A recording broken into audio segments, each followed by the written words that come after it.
রান্নাঘরে। তা কাতলা মাছের পেটি দিয়ে আমি সজনে ডাঁটা দিয়ে ঝোল করে দেখাচ্ছি। তা কীভাবে প্রথম নুন হলুদ মাখিয়ে নিলাম মাছটাকে, হলুদ দিয়ে দিলাম, লঙ্কার গুঁড়ো দিয়ে দিলাম, মাখিয়ে নেব। নুন হলুদ মাখিয়ে রেখেছি মাছটা, 5 মিনিট হয়ে গেছে। এবার আমি কড়াই বসিয়ে দিয়েছি, সর্ষের তেলে করছি মাছটা। হয়ে গেছে, মাছগুলো দিয়ে দিলাম।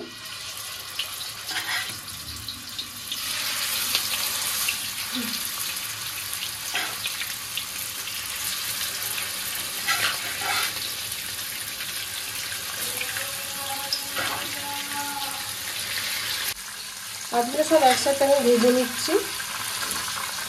দেখো উল্টো পাল্টা আমি ভালো করে ভেজে নিয়েছি। এবার তুলে নিচ্ছি। এখানে আমি একটা আলু নিয়েছি, আলুটা কেটে ধুয়ে পরিষ্কার করে নিয়েছি। এটাকে ভাজছি,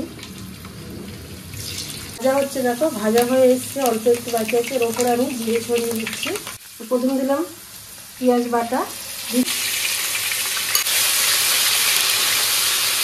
এবার রসুন আর কাঁচা লঙ্কা বাটা এটা দিয়ে দিলাম 1 চামচের মতো। স্বাদ অনুসারে নুন দেবো। এই মশলাটাকে আলুর সাথে কষবো। হলুদের গুঁড়োটাও দিয়ে দিলাম। দেবো আদা 1 চামচ, 1 চামচের মতন জিরের গুঁড়ো, 1 চামচের মতন লঙ্কার গুঁড়ো দিলাম, 1 চামচ কাশ্মীরি লঙ্কার গুঁড়ো। ভালো করে মশলাটাকে এবার কষবো। কষা হয়ে গেছে একদম। এবার একটু আধখানা টমেটো দিয়ে দিলাম। এই কষা হয়ে গেছে মশলাটা। এবারে দেখো কচি সজনে খাড়াটা আমি দিয়ে দিলাম মশলার উপরে। এবার কষা হয়ে গেছে, বোঝাই যাচ্ছে তেল ছেড়ে দিয়েছে। এবার আমি জল দিয়ে দেবো আন্দাজ মতো। ঢাকনা দিয়ে রেখে দিলাম। তরকারিটা ফুটে গেছে, আমি ঢাকনাটা খুলে নিলাম।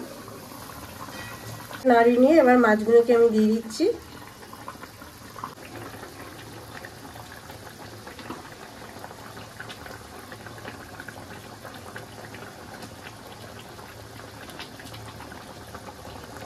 আরো 2-3 মিনিট আবার ঢাকনা দিয়ে রেখে দেবো। মাছের ঝোলটা দেখো পুরো একদম সিমে রেখে দিয়েছিলাম, আস্তে আস্তে পুরো হয়ে যাচ্ছে। এবার ওপর দিয়ে দেখো আমি গরম মশলা গুঁড়ো একটু ছড়িয়ে দিলাম, ধনে পাতা ছড়িয়ে দিচ্ছি। সজনে ডাঁটা দিয়ে সুন্দর মাছের ঝোল হয়, কাতলা মাছের ঝোলটা তো কত সুন্দর হয়েছে দেখো, পুরো অনুষ্ঠান বাড়ির মতন। শুধু মাছের ঝোলটা দেখো পুরো একদম লাভিয়ে নিচ্ছি। এবারে সজনে ডাঁটা দিয়ে পুরো মাছের ঝোল একদম কাতলা মাছ রেডি। আর গরম ভাতে দুর্দান্ত লাগে। আর দেখে যদি ভালো লাগে অবশ্যই চ্যানেলটাকে সাবস্ক্রাইব করবে, লাইক করবে, কমেন্ট করতে ভুলবেন না। আশা করি ভিডিওটা আপনাদের ভালো লেগেছে।